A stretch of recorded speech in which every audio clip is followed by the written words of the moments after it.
Welcome to the In My Opinion Show with Ronald B. Robinson and friends. Seen on the internet 24 hours, 7 days a week. I want to especially thank my wonderful co-hosts for their determination and their desire, to convey our messages, to the world. I also want to thank All Points TV and Davidson Talk Network for their assistance in our shows. I also want to thank Denise Smith-Allen and Miss Jackie Williams and Mr. Henry Hatter. Thank you, Ron. And may I say thank you, Jackie, for the housewarming party. I met lots of new people, made new friends, and who were inspired by the show. Where'd you find these people? It was nice. It was Yes, nice. it was. Let's talk about Pope Francis. Powerful message to the U.S. Congress, different faiths, and the world. Messages such as feed the hungry to the 1%, help others, stop discrimination, bigotry, stop the death penalty, women's health, forgive the women that have had abortions and welcome those that have strayed back into the Catholic Church. Stop pedophilia in the church. That means in all churches, not just the Catholic Church. I found this, in fact, I found new respect, I guess, if you will, for the Pope and for religion, okay? Because we got to think of others, than thyself. And I want to talk about his messages to the world. Denise, what's your thoughts? Well, first off, I'd like to say that for a person who is, in my mind, a minister, although in the Catholic faith he is the Pope, and for some who are in the faith, I believe he is the closest thing to God. And for him to have made the journey and the pilgrimage to come to the United States and to make his way to various cities and certainly to speak to the Congress and, basically to the people. The message is of love. The message is of opening up our eyes to see the world other than our own selves, me and my four and no more. We're looking at trying to convey, what that whole idea of spirituality is all about. And I think for those who have an ear to hear and heard his message and believe, then things will change. Things will change for individuals. It may be slowly, but the idea is it's helpful. It's helpful. I wasn't necessarily inspired either way, myself personally, because I understand that's his role. That's what he is supposed to do. But I'm hopeful that what he said will resonate with people so that change will occur within themselves, because that's where it starts. Like I said, it's, people have gotten to be so selfish-minded and, so complacent about those things that are right there in their area of control. Because we cannot feed the world, but you certainly can look down the street or in another area of your community and see that there is a need. Mm-hmm. And as long as there is a need, and we already know the word has said, the poor will be with you always. This is not going to change. But what you can do is you can teach a man how to fish as opposed to keep feeding him fish. Mm-hmm. You can teach him so that he himself will be able to take care of himself. So with that, I'll end it there. Well, I was impressed with him, because of his outreach, mm-hmm. All right? Mm-hmm. Not only to the U.S. Congress, okay, but he's the first pope that I've been aware of that rode in an open, open car. Mm-hmm. Okay, the first pope that I'm aware of that this ever came to the United States. Mm-hmm. Okay, and I was even more impressed, when he took the time out of his schedule, to help feed the hungry. Mm-hmm. Okay, and then the little kids that he embraced, and during his travels down, I guess probably Pennsylvania Avenue. Okay, in one situation was where, this little girl came out there, and I guess one of the guards or one of the people that were in his security, all right, was trying to push her back, and he said, "Oh, no, bring her to me." Okay, that was very, that was very heartwarming. Okay, and I just hope that people will remember, what he talked about, and especially the United Nations, where there was hundreds of different leaders and from around the world, and hopefully they'll take some of his message back to their countries and and implement them. Jackie, what's your thoughts? The same sentiments as you guys have. I was encouraged because I noticed that it brought people together.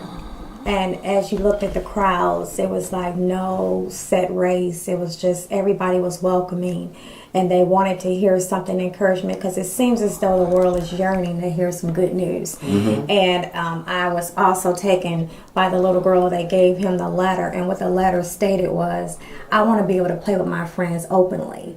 And she had a picture of herself and the Pope, and she had all different color, races of kids, and I just thought that was big, because she was determined to get that to him, because her message was, "I want everybody to see my friends like I see them."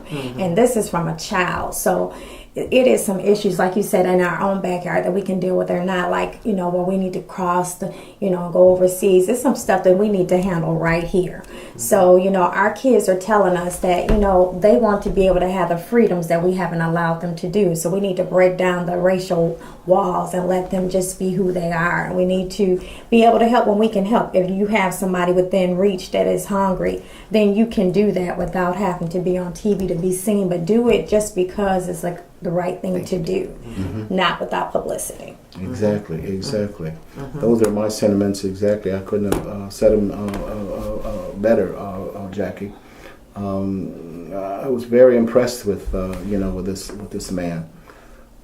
Henry, what is your thoughts? Well, I think that each one of you have really articulated this real well, and it looks like my remarks are going to converge on what you said.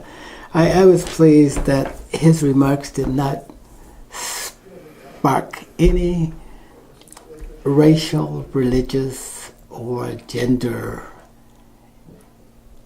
issues, anger, which we see so much in the presidential debates. We never get to other issues. Here's a man that talked about everything and anything in a way that people, including non-Catholics, could listen to. That's right. And be inspired by them. Normally in the past it was always, that's for Catholic people.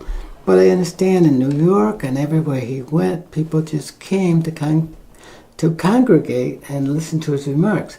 And they were people of different races, different beliefs, different religions, different, and all genders.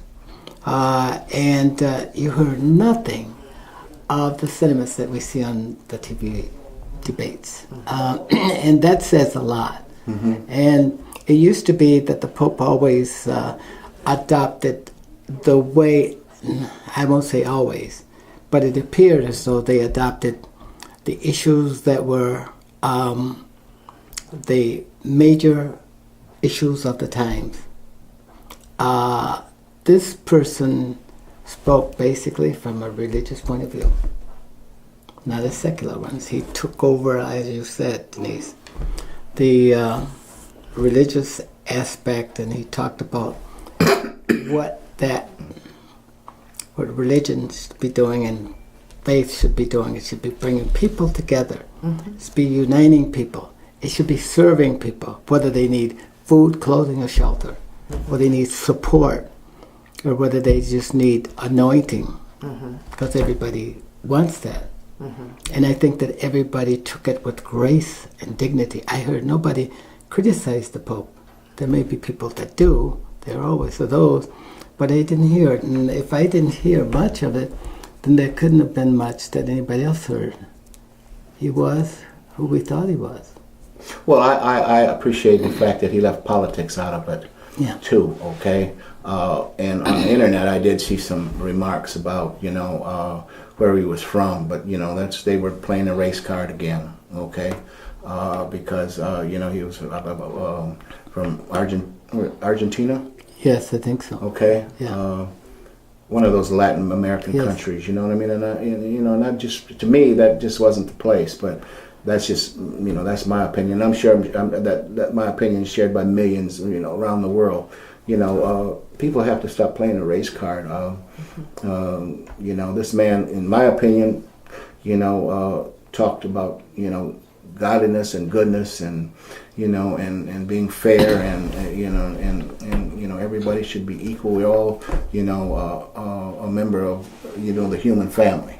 I was really glad to see him take up the position that we will that the pontiff will forgive people who have had abortions, because I think that there's a lot of guilt out there on men and women who have encouraged such an act, that if they had to do this over again, they would never have done that.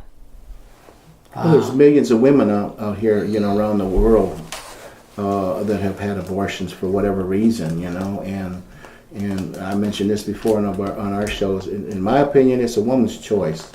Okay, to do this. It is, and at the same token, as it was said about forgiveness. See, one of the things that is helpful, especially from the standpoint of him saying what he said, a lot of times with women, particularly, it's a guilt and being able to forgive themselves, but then hearing it from someone else to say, "You are forgiven." If you read the Word, the Bible, it talks about forgiveness. And that's one of the hardest things that people struggle with, not just with abortion, but with anything. It's about, okay, someone has done something to me or hurt me in such a way. And, I'm angry and I'm not going to forgive them. Well, he's speaking from the spiritual standpoint, and he's speaking the tenets of what's in the Word, in the Bible. It's talking about those kinds of things, forgiveness. And so for him to say, you are forgiven, then that helps that individual understand, if I can hear that from someone else, then I can accept that for myself. And I think that's huge. And that was huge. That was and huge. it makes humanity better. Of Yes. course. Because they're not Of wearing course. this cloak of guilt. Yes. Right. Yes. Because so many Absolutely. people deal with it in so many ways. And Absolutely. years of not being able to forgive yourself. You take on addictions. You take on so many things. And to hear somebody say that now you're forgiven and you just have to move on and move forward. And I like the fact that he was so humble, because they talked about the car that he rode in. They said it was very small. But I like that he didn't want to take the higher road and have like the fancy car, but he wanted you to be able to relate to him. And that's one of the things that we are missing right now, is that so many people come out and they say, as politicians will come out and say, I can relate to you, but you really can't relate to us. But he came out as high as position he has. He still came out and he was like, I don't want to be seen in that. What I want them to know is I can ride in this car and I can be comfortable in front of all these people. So he's trying to show us how to be comfortable in the skin we're in. Absolutely. And that's big. Yes, You that know, is. I can't imagine the millions of women that have had abortions and that were, excluded, from the Catholic Church. And I'm glad to see that, that he has a different opinion. Okay, on that, because it's got to be traumatic. And then, and I think that this is a common dialogue that makes common sense on the And My Opinion show, where we don't diverge on this. It's a human thing. It's a human thing to do. And many round table discussions, you would have both views spoken, and the views never converge anymore. But this is one at this table that converges, where we all agree that this was the proper thing to do, was to free women of the guilt of having had this. And the men who may have encouraged it. Yeah, and the men who may have encouraged it. And judged it. Yeah. But the thing is this has troubled me too for a long time. In fact, years. is that maybe somebody on this panel could enlighten me that women are the largest vote bloc. Okay, how in the world have they let and allowed these congressmen to dictate, okay, what they can do with what they can do with their bodies? All right, these are men. Okay, how can they relate to a woman's body? You know what I mean? If you understand what I'm trying to say here, okay, to make a choice for you.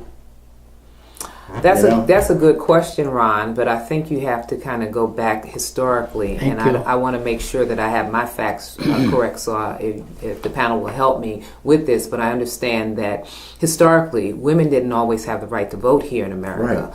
We had, I think it was the 20th Amendment perhaps, that allowed us to have that voting right, okay? But as it relates to abortion, that whole issue, Roe versus Wade. That was one that came out in the 70s, if I'm not mistaken. Yeah. Okay, and so that was a very controversial issue at the time.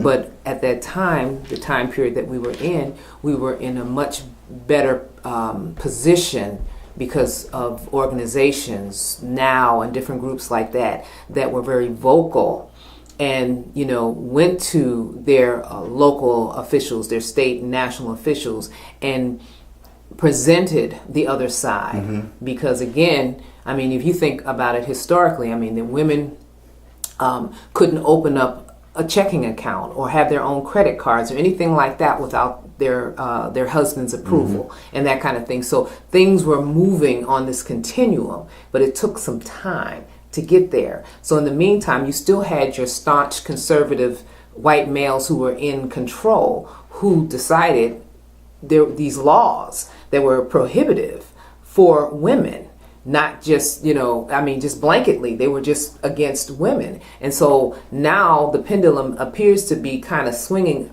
again in that direction, because now you have the quote unquote religious groups, the evangelicals, if you will, who are, more or less a conservative group. And so again, it comes back to that condemnation and all of that negativity that you're seeing. And you don't see it as outwardly as it was, but it's still there. There's still that element. Okay, so there's the rub. I mean, that's what you're talking about. How can this be? Well, it is because of those factors that I described and maybe some others. And then in addition to what Denise has said, there's also the historical piece. Our society was embodied with a culture that was pre-established long time ago. This was the role. There was no way out to do anything else until governments became more humane to people of gender and cultures and race and so on and so forth. And that was just the way things were.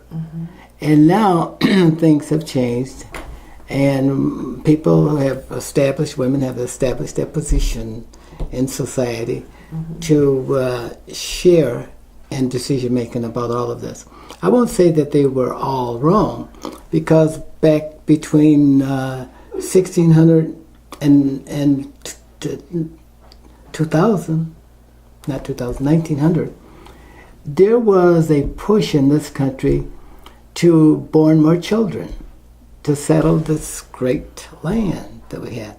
And it was not uncommon for women to have 7 or 8 kids. You probably know that, right? My aunt had 19. Okay, but that was all part of a culture at the time. And now the times have changed, and it's time for women to assume their rightful responsibility. Well, on that note, I hope that women will become a lot more aggressive, okay, and demand, that equality that they deserve. All right. I've always felt that way. All right, but we all know people that I'm the man, and and what I say goes. That's a bunch of bull. I don't ever hear that no more. I'm sorry. I don't hear that no more. I do. I mean, I hear it from my young people, and it's still prevalent. They still have the same push. They have the right women, and for the people that can't afford, there is all kinds of acts going forward. Again, the men that are making decisions for women to make sure that they can have abortions. They're getting ready to reverse all the hard work that a lot of these groups went together to do because of their opinions. Well, I'm a right to lifer, and I don't believe in abortions. Okay, but let me know when you carry one. But I don't intend to carry one. Right. I expect for my wife to carry it. See, that's my point. You know, men, they want to tell a woman, regulate what a woman can do. Right. That's with her not body. regulation, Ron. Sure it I'm is. sorry, Yes, it that's is. not Sure it regulation. is, absolutely. The three of you agreed that that's regulation. But from my perspective, that is the role of the woman. That's what my mother did. That's what my wife did. That's what my daughter's doing. Well, that's She's what I having a did, but I'm child. saying, I'm not. But a choice to do it. Yeah, a choice. Okay. Oh, of course, you got to have the choice to do it. Yes. No, Okay, and then then- rape is something that I'm adamantly against. Right. But you have to also understand that when you force people to do something they don't want to do, look at all these abused children. They're leaving them in the garbage cans. So you have to be careful when you have to look. You can't just look in front of you of the choice you're making. You got to look on down because some But people. it was a choice they made to engage. It doesn't Not matter. necessarily. It doesn't matter because we make choices today that hurt us later. But sometimes we could correct the choice that we made, and sometimes we can't. But what I'm saying is there is a high level of abuse of people that have children that they don't want. Oh yes, there's no And doubt so about when that. they're forced to have these kids, the children suffer at the hands, not the adults. The children suffer. I And I agree. don't think that's fair. Just look at the news almost daily, all right? Absolutely. Where the father has abused, his children, or the mother's boyfriend, Right. all right, or the boyfriend's girlfriend, all right, has killed, the child, and those women, are the things. Don't those forget are the, women abuse their children too. Of course, yeah. Those are the things that have been reported. What about all of the horror that's going on as we do this show? All right, in Flint, Michigan. Look at all the horrors that are going on in this city and around the country and around the world. All right, and what pisses me off is that these politicians, they want to sit up there, and play God and tell women to have these babies, okay, and who's going to take care of them? All right? Who's going to take care of them? If a woman doesn't want a child, then more than likely she probably won't be the mother that child deserves. I mean, deserves. Right. Okay, there's I going to be agree. some issues. All right, and on that note, let's go to this Planned Parenthood controversy. Do we defend it or shut it down? Or shut down the country just because the Republicans and religious right say so? All women should have the right to make these choices. Planned Parenthood goes much further than abortions. It sure does. All right, there are millions of women that have been and continue to be served by Planned Parenthood. Is it really about Planned Parenthood, or is it about the diminishing population of the United States? The country needs workers that pay taxes. Let's not put women's issues under the bus. I think the powers that be that want to claim they're going to shut down the government, which that's not going to happen, all right, because Planned Parenthood is not going to. They're not going to defund Planned Parenthood by any stretch of the imagination. Ron, that's not going to happen. Can we correct something? Sure. Okay. One, shutting down the government has nothing to do with Planned Parenthood. Well, you better tell your That's Republican the friends. plan. Hang on. It has nothing to do with that's a ploy. Shutting down the government, it means that January 1st, we will be, our chambers will be empty, and we can't function. You won't get your Social Security. None of that stuff will work because the United States doesn't work off of a deficit. How many times have we been down that road? No, Ron. Every year in October, and it'll happen next year at the same time, the president will go before the Congress and say we need to raise the debt ceiling.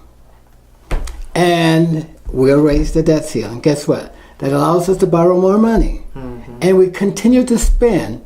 And we put our children at risk while we completely exhaust the treasury of the United States. What happens when we can no longer pay our bills? Who's going to suffer? Going to people who have not managed their monies, or the government? That's up to the people in Washington to do that. And us, like sitting around this table, encourage people to do more spending and less control spending. We need to stop spending so much. We need to cut back some. Well, I agree with I agree with that. Okay, but don't put the blame on. But it's not Planned Parenthood. Don't put the blame on Don't put the blame on President Obama.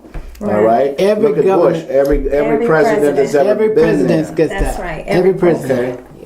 Yeah. Yeah. Well, I want to hear Last what word. you No, well, I was going to say this is a conversation I think we're going to have to pick up on because Yeah. it's very interesting, and I Yes. do have to weigh in on it. Yes.